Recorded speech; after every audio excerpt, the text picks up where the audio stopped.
Êxodo capítulo de número 12 é a instituição da primeira Páscoa. Mas nós vamos ler o versículo de número 11 até o versículo 14. E depois nós vamos pular a nossa leitura para o versículo 22, porque a leitura é extensa. Não vamos ler tudo para a gente ganhar tempo. Amém? Vamos ler o versículo de número 11. Assim, pois, o comereis, os vossos lombos cingidos, e os vossos sapatos nos pés, e o vosso cajado na mão, e comereis apressadamente. Esta é a Páscoa do Senhor. Versículo 12. E eu passarei pela terra do Egito esta noite, e ferirei todo o primogênito na terra do Egito, desde os homens até aos animais, e sobre todos os deuses do Egito farei juízo. Eu sou o Senhor. Vamos para o versículo 20, vamos parar por aqui, vamos para o 22. Então, tomai um molho de sopo e molhai no sangue que estiver na bacia, e lançai na verga das portas. Lançai na verga das portas. Mais embaixo. E ambos os ombrais do sangue que estiver na bacia. Porém, nenhum de vós saiai da porta da casa até amanhã. Amém? Eu quero repetir com vocês aqui, porém, nenhum de vós saiais da porta da casa até amanhã. Vamos entender isso aqui. Vou explicar, porque nós não lemos tudo, então vou explicar para você que está ouvindo. Êxodo capítulo de número 12, Deus ele chama Moisés e vai dizer para Moisés instituir a primeira Páscoa, como que ele tinha que fazer e como que as pessoas tinham que se comportar para participar da primeira Páscoa.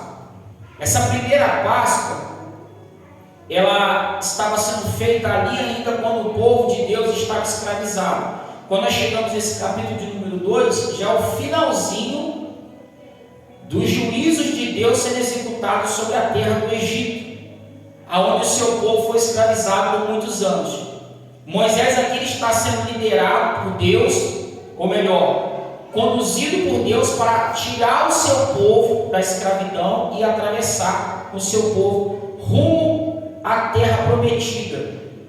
E nesse momento Deus vai falar com Moisés que o povo tinha que participar dessa Páscoa, um carneiro, um cordeiro, um cabrito, e matar esse animal. O sangue do animal tinha que ser colocado no umbral da porta, ou seja, no portal de entrada, ali que nós chamamos hoje de caixonete, não é? Quem conhece caixonete da porta, marcar, porque o próprio Deus iria passar no Egito e matar todos os primogênitos dos egípcios, mas não ia ser só dos egípcios.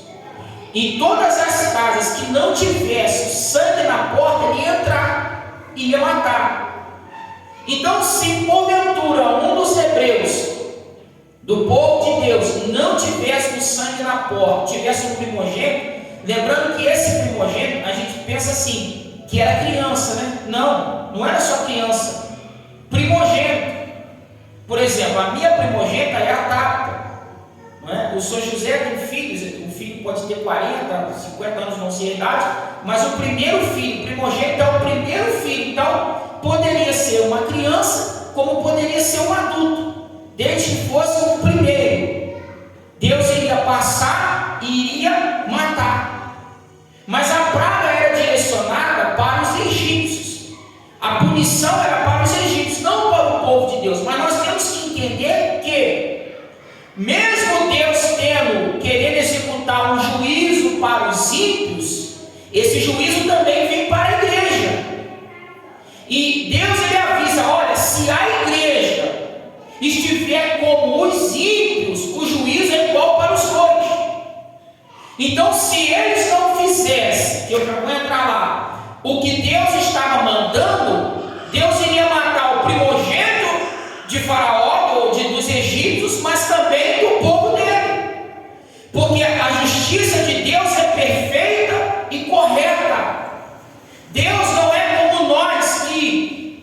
Os dois estão errados, mas nós escolhemos a quem gostamos mais para passar a mão. Deus não é assim.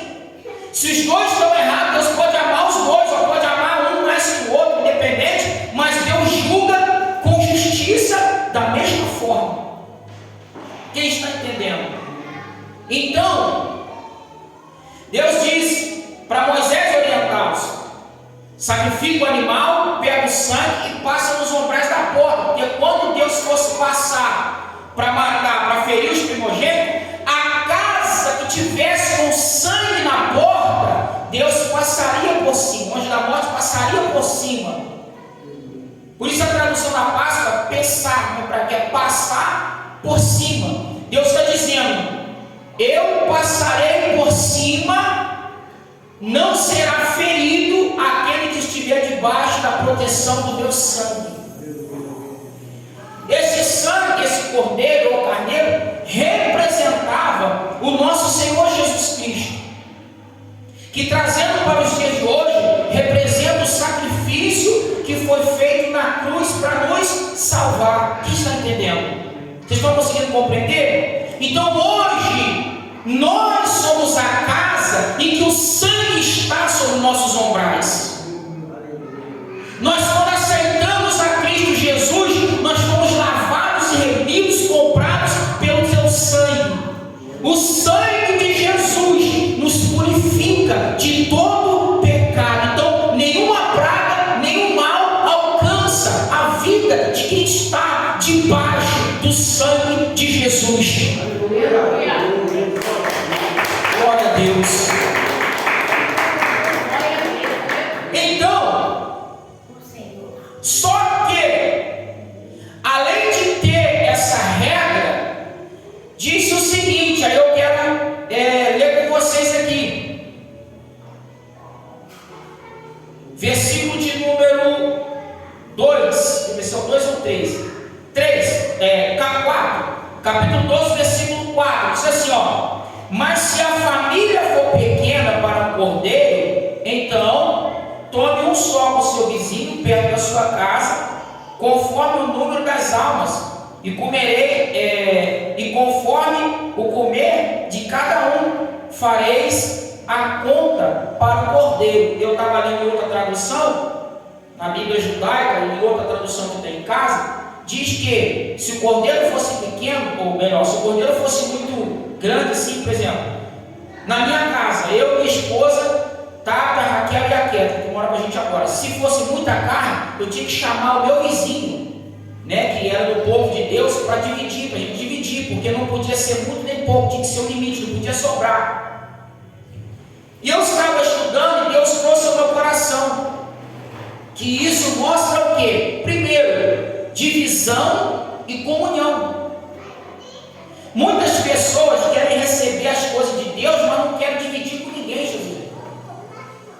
Quer ser abençoado, mas não quer dividir sua bênção com ninguém. Ah, eu quero um carro para mim e minha família, eu não quero dar uma carona a um irmão, carregar um irmão. Ah, eu quero uma casa com piscina, com área gourmet, para quê? Só para mim e minha família, não quero convidar nenhum irmão. Ah, eu quero ganhar bem, para quê? Para mim andar no salto, mas eu não quero ajudar nenhum irmão. E Deus está ensinando, se é muito para você, divida com quem precisa. Aleluia. Se Deus está te dando muito, ou digo que ele não esteja muito, mas Deus está te dando o suficiente para você e está sobrando, não deixe estragar. Divida com o seu vizinho, divida com o seu irmão, reparte, traga ele para a sua casa espiritual, para a sua comunhão, porque vida com Deus é vida de comunhão com os irmãos. Aleluia. O que a palavra de Deus diz em Salmos? Ó, quão bom e suave é que os irmãos vivam em união, comunhão, unidade. Aleluia. Mas isso não é o que está acontecendo na igreja. Nós vemos hoje líderes riquíssimos, lotados de dinheiro, com carro, com iate, com avião, e na sua igreja tem membros passando fome. E quando o membro vai chegar à liderança, é assim: ah, você tem que fazer um propósito com Deus, você tem que exercitar a sua fé, porque o enviado do capeta não é capaz de chegar e falar: irmão, eu vou orar por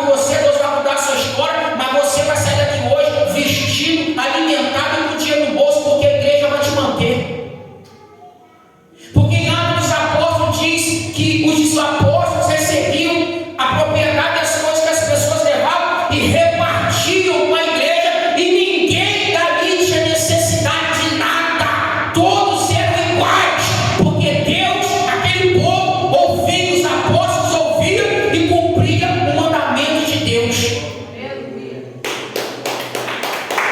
Então, quando vemos essa palavra, dizendo que se o cabrito fosse grande, trazer o povo ali e juntar, dizendo união e divisão. E quando nós avançamos para o 11, nós falamos assim: assim pois comereis com os vossos lombos cingidos. O que é cingido? Revestido.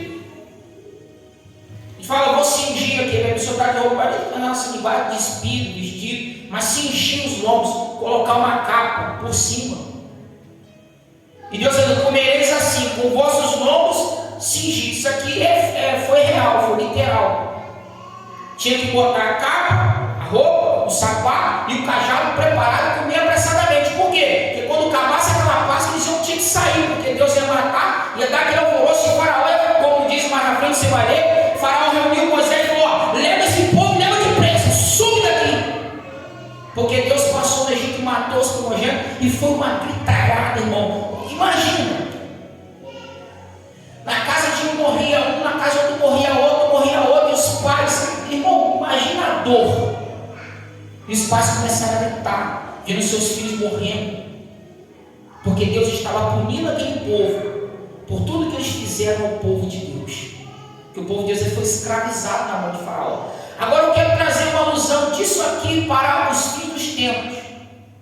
A Bíblia diz, quando Deus abrir suas trombetas, os selos do Apocalipse, que pragas serão derramadas na terra, e Deus vai punir os ímpios, principalmente aqueles que aceitarem a marca da besta. Será um sofrimento tão grande que os homens vão gritar e vão desejar a morte, porque não vão suportar. A Bíblia diz que será um tempo de tribulação tão grande como nunca houve na vida. Mas enquanto Deus estiver executando o seu juízo no período ali da grande tribulação, a igreja de Cristo já vai estar o quê? Tirada do deserto, adorando o Senhor Jesus nas bodas do Cordeiro.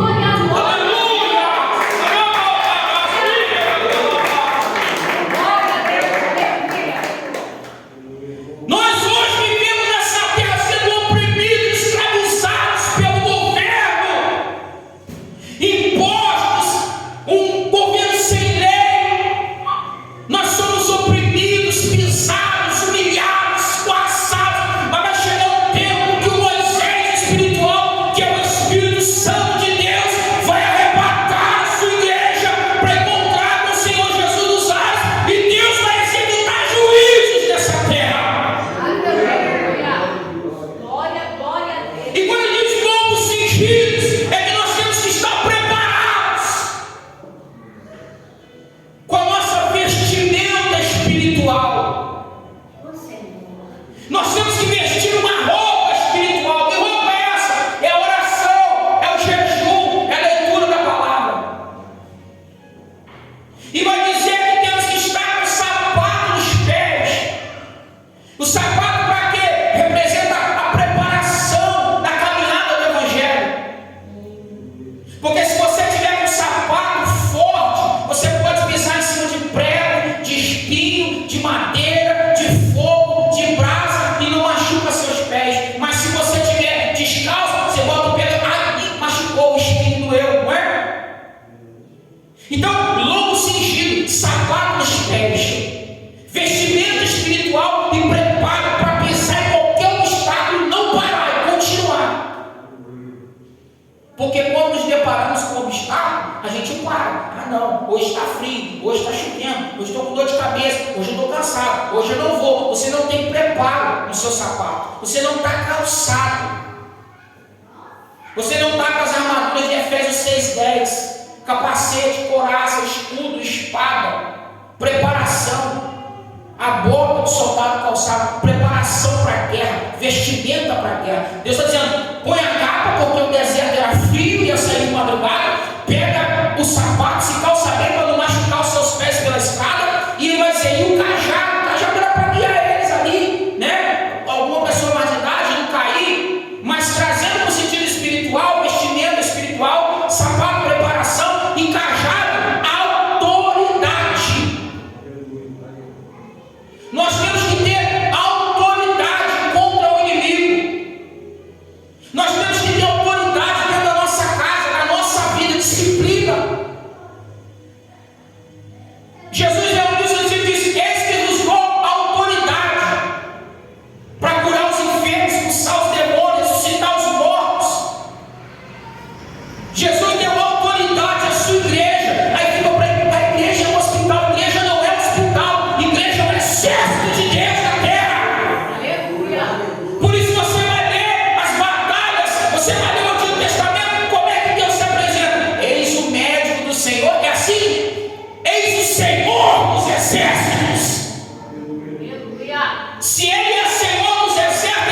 estavam desobedientes. Quem está entendendo isso? Então ele vai dizer isso: comei os vossos lombos cingidos, vossos sapatos nos pés, vosso cajado na mão, e comereis apressadamente. Esta é a Páscoa do Senhor. Aí ele vai dizer: eu passarei, 12, versículo 12, eu passarei na terra do Egito desta noite, e ferirei todos os primogênitos na terra do Egito, desde os homens até os animais, sobre todos os seus deuses farei juízo. Eu sou o Senhor. Não foi só os homens, até os animais, seu José. Se tinha um gato, o primeiro filhote daquele gato, daquele boi, dos animais, das vacas, que tinha, Deus matou todos os primogênitos. Mas Deus poupou todo o seu povo, que o sangue estava na porta. Aleluia. As pessoas pensam assim, eu quero explicar isso aqui, está sendo gravado, tudo correr bem vai para o YouTube. As pessoas pensam assim: ah, mas Deus é muito cruel. Deus não é cruel, Deus é justo, irmão. Pensa comigo, um louco que entra no colégio e mata um monte de criança. Ele mata um monte de criança, faz um monte de atrocidade. Na nossa lógica humana, qual seria o juízo para um camarada desse? Morrer. Essa é a verdade. Porque ali está o tesouro das nossas vidas. Ali estão os nossos filhos, nossos pequeninos. Mas aí, meus irmãos, o que me revolta é que as leis que nós temos, vai lá e pega um camarada desse, bota 3, 4 anos na cadeia e solta ele daqui um tempo. Aí entra um pai de família, coitado, que não tem nada para comer. Ele desesperado, ninguém deu emprego, ninguém dá comida, ele rouba um frango, dona Maura. E ele pega 70 anos de cadeia. Ele roubou a comida para levar para sua casa. Está certo, está errado, porque roubou errado, mas ele roubou só a comida para não morrer. E ele pega 70, sei lá quantos anos, e o bandido é solto. Não estou dizendo que o homem que faz uma atrocidade dessa tem que matar ele, que pela nossa lógica dá vontade, mas pelo menos tem que ser punido. Mas a lei não pune, mas Deus pune. É por isso que Deus executa juízo. Você vai ver por que Deus destruiu a cidade de Nínive, porque a Nínive esfolava o povo vivo, e muito deles era o povo de Deus. Aí ninguém podia fazer nada, porque eles eram o poder supremo, mas ninguém é poder supremo maior que o nosso Deus. Aleluia. Se não tem lei nessa terra, se não tem ordem nessa terra, não tem humanamente, mas Deus, naquele grande dia, vai executar o seu juízo. Glória a Deus. E todas as nossas injustiças, que somos injustiçados nessa terra, Deus vai cobrar. Ninguém podia peitar o faraó, mas Deus levantou o homem para ir lá, e Deus mostrou com todas as pragas que Ele é Deus. Ele livrou o seu povo. Agora, vou finalizar. Esse mesmo povo que viu todas as bênçãos e que foi livrado, viveu o deserto inteiro murmurando, reclamando de fome, de sede e tal. Até um ponto, quando chegou lá diante do mar: mas que você tirou a gente daqui para morrer nesse lugar? Melhor tivesse comendo esse cebola, os alhos. Irmão, esse é o nosso problema. Esse é o nosso problema. Deus nos tira de um mundo podre, nos traz para uma alegria, para uma paz, a presença dele. Aí tem momentos da nossa vida, só por causa de uma luta que a gente passa dentro da igreja, lá na presença de Deus. Aí eu queria estar lá fora. Lá fora, quem era você? Um perdido. Quem era eu lá fora? Eu era, sabe alguém lá fora? Ninguém, nada. Aonde eu chegava ali, chegou o encrenqueiro. Não vende para ele não, porque ele não paga. Hoje é diferente. Aonde eu chego, daqui na minha cidade, eu tenho um crediário. Eu fui lá, acabei de pagar os equipamentos de som, e tinha chegado uma mesa bonita lá na loja. A moça falou assim: acabou de chegar uma mesa linda, olha, ficou mostrando a mesa. Queria que eu levasse a mesa. Não quero. Eu não quero a mesa. Você não vai querer levar, não? Afinal, para não dizer nada, eu vou levar um pandeiro, porque o pandeirinho já está acabado. Trouxe um pandeiro, peguei no meu nome. Eu mandei mensagem para o rapaz, que a gente vai começar a partir das quintas, uma gravação aqui, perguntando sobre o microfone. Passa lá com calma que a gente monta um kit, você leva, depois você paga. Isso é muito prazeroso, irmãos. E quando a gente não tem recursos para pagar, a gente vai ter a pessoa e conversa: irmão, eu estou passando por por isso, por aquilo e tal, vamos ver o que a gente pode fazer, porque todo mundo tem momento de dificuldade na sua vida, mas é o que eu sempre digo, uma boa conversa, um bom diálogo é capaz de resolver qualquer coisa. Então, se nós formos temente a Deus, vai ter momento difícil, vai ter luta, vai ter prova, mas Deus nos dará a vitória em todos os momentos da nossa vida. Aleluia. E aí, irmãos, encerrando, o povo entrou, fez o que Deus pediu, e o anjo passou, Deus passou, feriu os primogênitos, mas o povo estava lá. E depois de tudo isso, o faraó liberou o povo e o povo saiu. E fechando já aqui, mas o povo não estava a certo ponto, se deparou diante do mar vermelho. E o povo se desesperou, porque o faraó lá se irritou, o diabo falou na cabeça de novo, ele vinha atrás do povo para querer matar o povo, oprimir o povo. E o povo desesperado, Deus falou: Moisés, fica mais irmãos, esse povo que marcha. Fala as águas. E aí, meu irmão, sabe o que Deus fez? Deus abriu o mar para o povo passar. Porque o Deus que te livra, nenhum obstáculo vai ficar na sua frente. Tudo que tiver na sua frente, basta você clamar o nome de Jesus. Basta você clamar, irmãos. Olha, vou agora encerrar, até fechar a Bíblia. Sabe qual está sendo o nosso problema? O nosso obstáculo a gente quer resolver com a nossa maneira. Se eu sinto uma dor de cabeça, vou tomar uma Dorito. Tem que falar, nem lembro de Deus, vou tomar aqui nem mais Dorito, de pirona, sei lá, cada um monte de remédio. Se eu sinto uma dor nas costas, não tomo. Cadê aquele remedinho? Bom para caramba, tem um remedinho bom para danar aqui, que você toma ele 200 anos sem dor. Nem assim? Mas como é que era o povo antigamente, que tinha fé, não tinha nem tanto recurso? Orava. Orava primeiro. E quando não melhorava, orava de novo. E quando melhorava, orava de novo, até melhorar. Nós vivemos uma era que está estourada de depressão, síndrome do pânico, umas crianças, coitadas, nossas crianças estão atacadas, irmãos. Criança com depressão, você viu? Criança, adolescente está infartando, está morrendo. Isso não é normal. Não é normal. Mas nós estamos se acostumando com isso.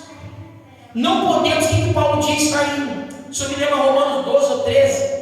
Irmãos, não vos conformeis com este mundo. O que essa palavra está dizendo no original? Não tome a forma desse mundo, mas se renova a sua mente, seja contra tudo isso. Não que não possa usar, irmão, não, você pode usar o remédio, não estou dizendo que não pode, mas tem pessoas maduras aqui. Tem médico para isso, para tratar, tem operação, tem medicamento. Não estou falando contra, eu também sinto uma dor, o órgão passou, o beijo não passou, eu tomo uma dipirona, um remédio qualquer, nós somos seres humanos. O remédio está aí, embora não cura, só remedia, mas está aí para isso. Mas o que eu estou querendo dizer é que nós não podemos nos acostumar em certas coisas e perder a nossa fé. E aí nós estamos em casa e pensamos em uma situação um pouco diferente, mas isso é normal, acontece na casa. Não! Aquilo que foge do seu normal não é normal, é anormal. Nós precisamos estar tendo as coisas vão ser implantadas aos pouquinhos dentro da igreja, dentro da nossa casa, dentro da nossa mente, dentro da nossa vida. As músicas, os cantos, alguns louvores aí, algumas coisas estão entrando, ele está aceitando, não está analisando, e são coisas diabólicas para destruir nossa vida. E aí quando nós vamos pensar, o sangue não está mais na nossa porta. Mas o que está na nossa porta? O costume do Egito, as práticas do mundo, as mentalidades do mundo. Não deixe de sentar na sua vida, irmãos. Não deixe de sentar na sua casa. Não, isso aqui não. Vou ver o que é isso aí que você vai fazer. Peraí, deixa eu ver se está aqui na Bíblia. Peraí, eu vou procurar. Ah, não estou achando. Eu vou no Google para passar. Ah, o versículo está. Opa, vou voltar para cá. Aqui, eu achei o versículo. Não, isso aí não está de acordo, eu não quero. Quando Paulo pregava, os bereanos conferiam na Bíblia para saber se o que ele falava era de Deus. Quando falaram com você, confira na palavra para saber se o que te fala é de Deus. Ah, é de Deus, eu quero. Não é, eu não quero. Não se conformem com este mundo, porque quem se conformar com o mundo será destruído com ele. Eu vou falar de novo, você repita comigo. Eu vou falar e você repete depois. Quem se conformar com o mundo será destruído com ele. Vou contar até 3, você fala. 1, 2, 3, fala forte. Quem se conformar com o mundo será destruído. Eu quero mais forte, vai, fala. Quem se conformar com o mundo será destruído. Mas dá ele fala que isso não é problema de pulmão. Forte assim. Entendeu? Vai, vou contar até 3. 1, 2, 3, vai. Quem se conformar com o mundo será destruído por ele. Agora quem estiver debaixo do sangue de Cristo será arrebatado por ele. É assim que funciona. Glória a Deus. Glória a Deus. Graças a Deus, irmãos. Vocês viram aí, né? Eu coloquei no grupo, mas coloquei no meu status, botei no meu canal no YouTube. O sonho que eu tive essa noite, eu acordei impactado. Eu acordei, logo falei com minha esposa, não vou café nem nada, vou lá para dentro do carro, que é o ambiente mais fechado que eu tinha na minha casa de Amaru, que eu quero gravar um áudio. Fui para lá e comecei a falar. Deus, Ele está despertando a gente. E algumas pessoas que eu mandei o áudio, mandaram outros para mim, que tiveram um sonho parecido, coisas parecidas, que Deus está falando. Então não é só comigo que Deus está falando, não. Deus está falando com muitas outras pessoas. Além da sua palavra, da pregação, Deus também está dando sonhos para um, visão para outro, porque Deus está alertando a sua igreja, irmão. Deus está fazendo o normal e o sobrenatural. Só não vê, só não crê quem não quer. Então guarde isso no seu coração. Amém? Quem pode aplaudir o Senhor Jesus? Glória a Deus.